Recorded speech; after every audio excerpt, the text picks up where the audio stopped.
এই মুহূর্তে আজারবাইজানের বাকুতে আছেন সহকর্মী মার্জিয়া মোমো, সরাসরি যাচ্ছি তার কাছে। জাতিসংঘের জলবায়ু সম্মেলনের তৃতীয় দিনে কিন্তু আজ বেশ হতাশা বিরাজ করছে এখানকার যারা হাজারো জলবায়ু কর্মী রয়েছেন, বিশেষ করে সেই সঙ্গে ক্ষতিগ্রস্ত যে দেশগুলো রয়েছে সেখানকার যে ডেলিগেট রয়েছেন তাদের মধ্যে। কারণ বিশ্বের যে শীর্ষ 5টি দেশ যারা কার্বন নিঃসরণ করে সবচেয়ে বেশি এবং যারা ফসিল ফুয়েলের ব্যবহারের দিগুদ্দেশী রয়েছেন, সেই দেশগুলোর যারা হচ্ছে ক্ষতিগ্রস্ত দেশগুলোর কাছে বছরে $100 বিলিয়ন করে তাদের অর্থ সহায়তা দিতে প্রতিজ্ঞাবদ্ধ, সেই দেশগুলোর রাষ্ট্রপ্রধানরা কিন্তু আজ তৃতীয় দিনেও অনুপস্থিত রয়েছেন। অর্থাৎ মার্কিন যুক্তরাষ্ট্র, চীন, ভারত থেকে শুরু করে জাপান, এই দেশগুলোর কিন্তু রাষ্ট্রপ্রধানরা এখনও জাতিসংঘের এই জলবায়ু সম্মেলনে এসে পৌঁছাননি, বরং তারা হচ্ছে বিভিন্ন পর্যায়ের ডেলিগেট পাঠিয়েছেন। এবং যাদের মধ্য দিয়ে এই সম্মেলনটি যখন শুরু হয়েছিল তখন যে প্রত্যাশা করা হয়েছিল যে এই বাকু সম্মেলনের মধ্য দিয়ে জলবায়ুর পরিবর্তনের কারণে ঝুঁকিপূর্ণ থাকা যে দেশগুলো তারা কিছুটা তাদের প্রতিশ্রুত অর্থ ফেরত পাবে কিংবা একটা নতুন দিক নির্দেশনা দেখা যাবে, সেই প্রত্যাশা অনেকটাই কিন্তু ভাটা পড়েছে। অন্যদিকে যদি বাংলাদেশের প্রেক্ষাপটটা বলতে চাই, সেখানে বাংলাদেশের যিনি অন্তর্বর্তী সরকারের উপদেষ্টা রয়েছেন অধ্যাপক ডক্টর ইউনূস, তিনি কিন্তু প্রথম এবং দ্বিতীয় দিনের মতো আজও তৃতীয় দিনে তিনি অত্যন্ত ব্যস্ত সময় পার করেছেন।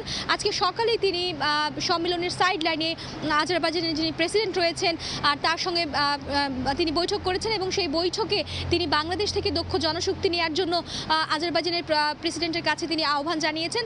এবং জবাবে আজারবাইজানের প্রেসিডেন্ট বলেছেন যে আজারবাইজানের যে জাহাজ নির্মাণ শিল্প এবং যেই তেল গ্যাস উত্তোলনের যে শিল্পটা রয়েছে সেই শিল্পে বাংলাদেশের দক্ষ কর্মীদের কর্মসংস্থানের একটা সম্ভাবনা তৈরি হতে পারে। পাশাপাশি আগামী বছরের শুরুতে কিন্তু আজারবাইজান থেকে উচ্চ পর্যায়ের একদল প্রতিনিধি দল তারা বাংলাদেশ সফর করবেন এবং সেখানে বাংলাদেশে যে একটি দূতাবাস প্রতিষ্ঠার সেই বিষয়ে কিন্তু একটা আশা তিনি জানিয়েছেন। পাশাপাশি এরপরেই কিন্তু যিনি রয়েছেন ডক্টর মোহাম্মদ ইউনূস, তিনি যুক্তরাজ্যের সাবেক প্রধানমন্ত্রী থেরেসা মের সঙ্গে বৈঠক করেছেন।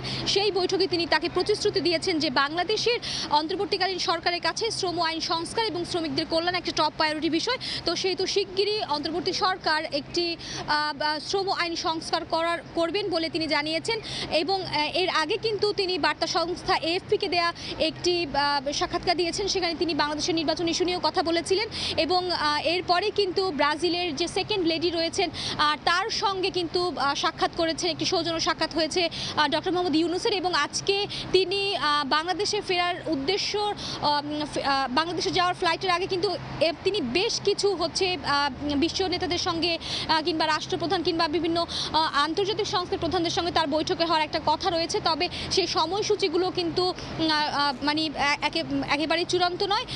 তো এই ছিল সবচেয়ে বড় কথা যে সম্মেলনে কিন্তু আর মাত্র 5 থেকে 6 দিন বাকি। সেই 6 দিনের মধ্যে থেকে যে কার্বন নিঃসরণকারী যে শীর্ষ দেশগুলো রয়েছে তাদের নেতারা অংশ নেবেন কিনা সেই কিন্তু আশা দেখছেন যারা ক্ষতিগ্রস্ত দেশগুলো রয়েছেন তারা এবং হাজারো জলবায়ু কর্মী।